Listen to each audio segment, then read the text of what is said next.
bahwa kenapa saya menangani masalah ini. Saya itu hidup saya sudah hampir 20 tahun dihabiskan dari hari ke hari, dari waktu ke waktu itu bertemu dengan orang-orang yang menghadapi masalah. Cuman bedanya dulu tidak ada media sosial. Karena hidup saya dihabiskan begitu, maka hati saya sangat terasah bagaimana membaca setiap masalah. Karena problem dari Indonesia itu adalah satu hal. Setiap orang diajarkan berpikir akademik, setiap orang diajarkan bagaimana membangun fisik, tapi dalam dunia kehidupan kita, termasuk dunia militer, dunia kepolisian, dunia birokrasi, ada satu yang hilang, membangun rasa. Padahal orang itu akan punya kejeniusan diri manakala rasanya punya ketajaman, bisa membaca situasi.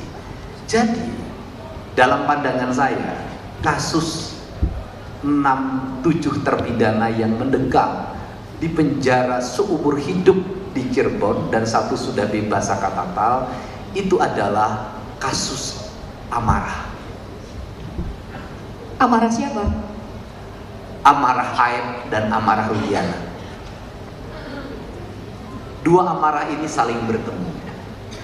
Aep memiliki amarah karena seminggu sebelum kejadian di tempat dia bekerja, temennya bernama Aceng, dalam keterangannya Dede, itu membawa perempuan 2 orang, digerebeklah oleh teman-teman yang hari ini mendekam itu. Dan teman-teman juga yang mendekam di penjara hari ini juga salah waktu itu, dia mengikuti amarah. Ini siklus hidup itu siklus begini.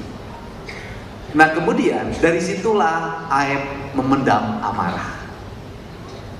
Saat Aep memendam amarah, Parudiana mendapatkan Eki dan Pina meninggal. Beberapa hari setelah itu, bisa jadi dalam dirinya itu ada kecurigaan yang dipicu oleh kesurupannya Linda. Linda kenapa kesurupan? Karena Linda juga mungkin terlalu banyak memendam amarah. Nah, direkam. Kemudian rekamannya diserahkan oleh kakaknya ke Parudiana.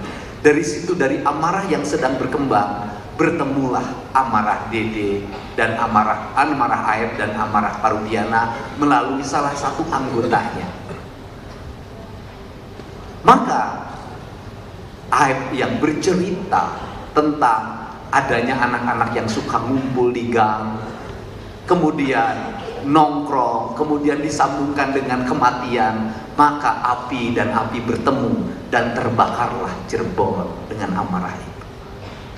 Seluruh amarah itu terjadi karena apa? Karena ekonomi. Kenapa ekonomi? Mereka itu kenapa dihinakan? Mereka itu kenapa ditindas? Mereka itu kenapa diperlakukan tidak adil, tanpa bisa melakukan perlawanan hukum yang kuat? Karena mereka tak memiliki apapun dalam hidup. Mereka tidak punya koneksi terhadap kekuasaan. Mereka tidak punya koneksi terhadap advokasi yang mapan. Bahkan mereka tidak punya koneksi terhadap ekonomi yang membuat mereka terpuruk. Seorang miskin ketika dia menghadapi masalah, jangankan untuk menyelesaikan masalah, meninggalkan pekerjaan, kehilangan beras dalam 1 hari itu, kehilangan pendapatan 1 hari itu, membuat dunia menjadi gulita, dan akhirnya dia menyerah dengan keadaan. Ini akibat apa? Negara tidak hadir di tengah-tengah mereka. Makanya berulang-ulang saya tanya terhadap keluarga, pernahkah lurahnya bertanya? Pernahkah camatnya bertanya? Pernahkah wali kotanya bertanya? Mereka jawab, sampai hari ini menengok pun tidak pernah. Disitulah saya katakan, aparatur negara kehilangan rasa dan empati dalam hidupnya. Dia tidak hadir ketika masyarakat mengalami kegelisahan. Kenapa itu terjadi? Mereka tidak terlatih untuk hidup di tengah-tengah masyarakat. Mereka terlalu terlatih menyemir sepatu, memasang atribut dan berbaris di depan kantor, dibanding mereka hidup dalam kegelisahan masyarakatnya. Kenapa itu terjadi? Kenapa itu terjadi? Karena aparaturnya jarang puasa Senin Kemis. Aparaturnya terlalu makan banyak nasi kotak yang disediakan dalam SPJ yang habis pakai. Aparaturnya terlalu banyak mengikuti kegiatan-kegiatan yang normatif. Kuliahnya mengejar golongan 2A, 2B, 2C, 3A, 3B, 3C. Tapi dia tidak diajarkan tatanan itu. Padahal dalam kebudayaan diajarkan ada 3 tingkatan: Brahmana, Satria, Wesa, Sudra. Itu kebudayaan. Brahmana itu siapa? Brahmana itu adalah orang-orang yang memiliki tingkat standar hidup yang tinggi. Dia tidak berjudi, dia tidak minum, dia tidak berzina. Kenapa? Karena kasta hidupnya sudah sangat tinggi. Dia adalah para pengambil keputusan spiritual tertinggi. Para kesatria apa? Para pengambil kebijakan, para penegak hukum, anggota DPR. Maka dia juga melepas masalah itu. Indonesia kenapa jadi begini? Karena kaum sudra yang biasa nongkrong di pinggir jalan, kaum sudra yang biasa minum, kaum sudra yang biasa di klub malam, dia menjadi para kesatria. Inilah akibatnya seperti itu. Maka saya katakan, kalau ingin jadi birokrat, jadi pemimpin, birokrat dan pemimpin itu beda. Kalau sama, maka kamu jadi kaum sudra saja. Bisa sambung ayam, bisa main unyeng, bisa balapan, bisa apapun dilakukan. Kenapa? Karena apapun yang dilakukan oleh mereka tidak berdampak pada kehidupan negara, hanya berdampak pada kehidupan dirinya sendiri. Tapi kalau para kesatria dan Brahma melakukan itu, maka dunia hancur, bumi gonjang ganjing seperti hari ini. Jadi, dalam pandangan saya, peristiwa kasus Vina dan Eki Cirebon bukan semata persoalan hukum, tapi ini adalah persoalan tragedi kemanusiaan. Saya katakan sekali lagi, ini adalah persoalan tragedi kemanusiaan. Karena ini adalah persoalan tragedi kemanusiaan, hanya bisa diselesaikan oleh manusia. Saya katakan sekali lagi, hanya bisa diselesaikan oleh manusia. Dan manusia itu adalah yang suka memanusiakan manusia. Yang suka menghinakan manusia itu bukan manusia, namanya orang. Wayang orang, bukan wayang manusia.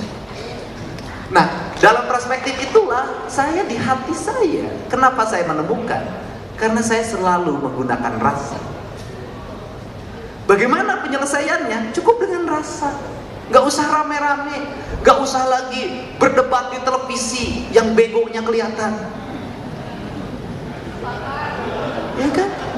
Bahkan orang-orang bego tampil di televisi. Kan itu mempertontonkan pada publik kita bagaimana kualitas manusia Indonesia. Dan itu merusak saraf-saraf otak sadar orang Indonesia. Menyelesaikannya gampang. Gak apa-apa, gak usah turun. Ini cukup tingkat RT, musyawarah mufakat. Bagaimana? Pak Rudiana bertemu dengan Aep, kemudian dia ngomong, kamu yang benar, dulu bohong enggak? Coba kamu yang jujur, kamu jangan ngeprank saya. Masa saya berpangkat di prank sama tukang setim? Kamu jangan ngeprank saya. Ayo jujur. Kalau kamu jujur, aku juga gak akan apa-apain. Aku lindungin. Pasti jujur. Kali Liga Akbar sudah jujur, Dede sudah jujur. Setelah mereka jujur, yuk kita akui kesalahan kita akui emosi kita. Mereka berdua jujur. Kalau mereka berdua jujur, tinggal temui kuasa hukum. Kami akan bikin pernyataan, kami dulu hilang terbakar amarah, kami dulu bohong, kami siap datang di PK 7 terpidana, membuat kesaksian sebagai novum baru, selesai masalahnya. Tidak perlu Bareskrim harus periksa lama agar sampai subuh agar mereka ditemukan kesalahannya, kemudian menjadi tersangka, menjadi terpidana baru. Tidak mesti lagi ada gugat-menggugat, kemudian nanti para pimpinannya mendatangi keluarga yang hari ini dipidana, membuka pintu penjaranya, disambut pakai karpet merah sambil minta maaf. Maafkan atas kesalahan kami, silahkan bebaskan, kami akan menjamin kehidupanmu ke depan. Inilah negeri Pancasila yang sering kita ucapkan, yang sering kita tangkap orang-orang yang dianggap menentang Pancasila. Terima kasih, acara ini sudah selesai menurut saya. Kang Didi, mangga diambil lagi mic-nya.